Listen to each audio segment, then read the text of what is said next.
Welcome back to another video. I've got quite an interesting one today. A good friend of mine sent in his own controller. It's not one he's got recently, but it's a SCUF controller. I was curious to see, how's it holding up? This thing's got to be like, if I were to guess, like 2 or 3 years old. He's got it stored in this little Venom case, which is pretty nice. As you know, SCUFs are customizable, so he's got this custom faceplate on there. Just looking at the controller, you'll notice that the thumbsticks don't look too worn out, so you're probably thinking, this thing can't be that old, surely? But these are obviously replacement thumbsticks, and he's actually kept the originals, so I'll show you what they look like in a second. But overall, the controller's not beat up. There's a few chips and scratches around it. Now, the back of this controller, these rubber grips that they come with the last couple of years, haven't treated them so well. They've started to go like a green colour. Kind of look like Shrek's been trying to use them as a butt plug. Better out than in, I always say. But that kind of thing is expected with a bit of age. But when you first get this thing in the hand, one thing to note about this SCUF controller, these are almost replicas of the official Microsoft controllers. They certainly feel like it. The bumpers feel like it, the triggers feel like it. This is the cable it comes with. Really nice cable, but you'll notice it's not USB-C. Back when this was released, they were on micro USB. These are the original thumbsticks. Looks like he got a bit hungry on one of them. Took a little bit of a nibble at it. I'm kidding, that's obviously not the case, but obviously with them being a softer material, they just wear down much quicker than standard Xbox ones do. But we're going to have a go with it. We're going to see what it's like, have a play around with it. Obviously, back in the day, I used to use just a standard Xbox style controller, so this is something I'm going to be very familiar with. And this faceplate does actually, it's magnetic, so it does come off. The faceplate only comes off to give you access to the thumbsticks to be able to swap those out, which is a really nice feature. But we are just going to swap over to my own thumbsticks here, and then we're going to get going. So you can see I've got the tall one on the right and the standard on the left. Set the controller up comfortable for myself, and we should be good to go. But in terms of performance, such as input latency, durability, style and feel, you can expect them to pretty much be exactly the same as an Xbox controller, and that's what I'm expecting. But I'm going to spend a couple of hours with this controller, get a feel for it, and if anything's different to what I've said already, I'll let you know. Now, on the back of the controller, we have got 4 paddles, but this is, I've been made aware, this is a very common issue with them.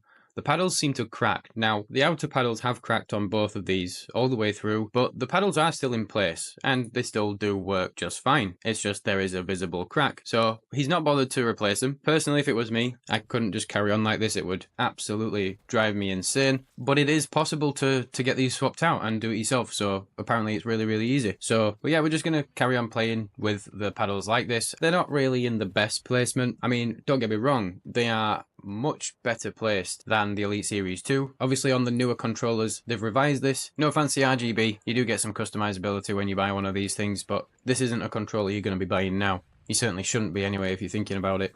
But I just wanted to find out, how's it holding up? And in 2024, going into 2025, how well does it compete with the rest? Now we're going to get on to mapping up the back paddles. So these, as far as I'm aware, when it was given to me, they're not set how I usually use the buttons, so I only use 2 back buttons usually. The one on the left is my A jump button, and the one on the right is my B crouch or slide button.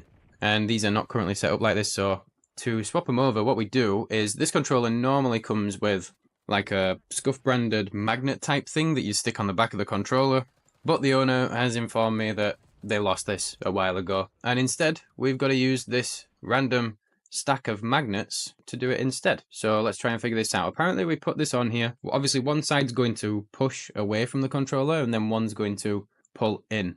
So we stick the side on pulling towards the controller, and I'm just going to try and find a way of actually trying to hold this in place, because whilst this is on here, I've then got to press the paddle and the button that I want to map it to at the same time. But I think that's about it. Everything seemed to get mapped up just fine by doing that, so nice and quick and easy to do it on the fly. So how did it do, and how's it holding up? At the time of recording this second half of the video, I managed to pick up some sort of bug or flu or something, so my voice probably sounds a little bit different, and I'm probably going to sound a bit nasally and out of breath.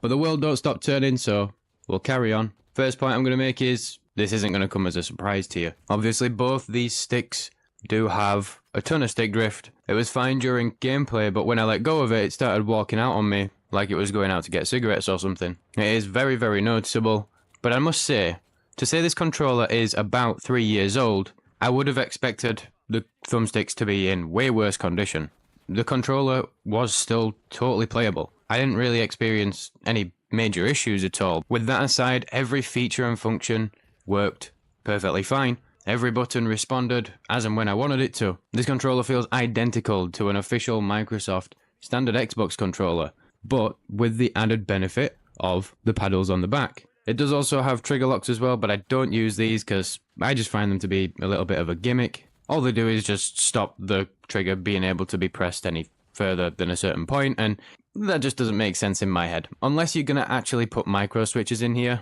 I don't care for it. But it's just personal opinion. The controller still has the same response as an official one, so 125 Hz and between 7 and 8 milliseconds you can expect the response time to be, which isn't ideal, especially for competitive FPS games, but it is what it is, and you're going to get that with any Xbox controller. Official Microsoft and SCUF, of course. I mean, internally, this controller literally is just a standard Microsoft controller. You also get the rubber grips on the back, but obviously, in this case, these are kind of a bit gross to use, and I felt like showering and scrubbing away my sins after using it. But if you get fairly sweaty hands like me, then having some extra grip on the back of a controller is a game changer. With that being said, if you are someone who just really likes the official standard layout of an Xbox controller, because even when you buy third-party controllers, there are different shapes and sizes, the buttons are in slightly different places. They don't feel identical. Just because they've got offset thumbsticks doesn't mean they feel exactly the same in the hand. They come in slightly different shapes, slightly different sizes as well, like the GameSir that I use is a smaller controller and feels very different to a standard Xbox controller. So if you really, really find yourself comfortable with an official Xbox controller and you just want the added benefit of buttons or paddles on the back, trigger locks, a bit of added rubbery grip texture, although you can just buy stick-on adhesive Amazon ones now, so not a reason to go out and buy a whole new controller, just stick some of those on the one that you've got. But I can understand why people picked these up a couple of years ago. The controller still works perfectly fine, obviously wired, but also the battery still does hold up a little bit as well. I managed to get about 4 hours out of this controller before it started warning me that the battery was getting low. Now, 4 hours is very, very short, but when you take into consideration the age of the controller, think about how many times it's actually been recharged and then run dry again. That's not bad going. No issues. The micro USB port is a little bit wiggly. They always were, and that's why we changed to USB-C in the first place. Yeah, you'd just buy one of the more modern controllers that actually come with USB-C. You're not going to go out and buy, a 3-year-old controller, surely. Now, this controller, I have to say, hasn't been used by me. It has been used much more casually. Somebody who does not play video games probably half as much as I do. Also, I play extremely competitively. My controllers take a beating. Every button gets pressed hard. That's the reason that I had to stop using PowerA controllers, because those things could not take the heat and they would just start collapsing in different ways with my gameplay. Had I been using this controller for the last 3 years, would it still be alive now? Probably not. But for casual use, let's say for example about 20 hours a week, which is still a fair amount, this is how durable you can expect this kind of controller to be. So yes, SCUF do not make the highest quality controllers, but should you just play casually, not as much as the next guy, you're not too harsh with it and you take care of it, then it will last. Simple as that. So do I say you shouldn't buy any SCUF controller going forward? No. Go out and pick one up if you see one that takes your fancy. Absolutely.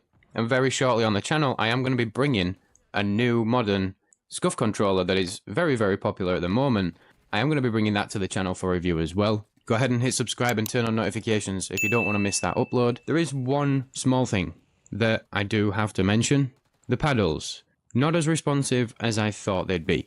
To me, they feel very, very spongy. Almost like they're membrane, but they do have a click when you press them all the way down. Now, this could be down to the fact that 2 of them are cracked, the 2 main ones that I were using. But they seem to have a lot of travel and just feel very flexible, very spongy. And I didn't like that about them. But really, that is my biggest complaint. The shape and size of a standard Xbox controller is very comfortable to me, as well as a lot of other people. This thing also just syncs up with your Xbox console just like any other Xbox wireless controller, which is super convenient. You can also pair this with the Xbox wireless adapter on PC, which is capable of pairing up to 8 total controllers, all wirelessly connected to the same PC. So this one can be thrown into the mix as well, which is also great. And so this collaboration with Microsoft and SCUF has brought some really good things to the table.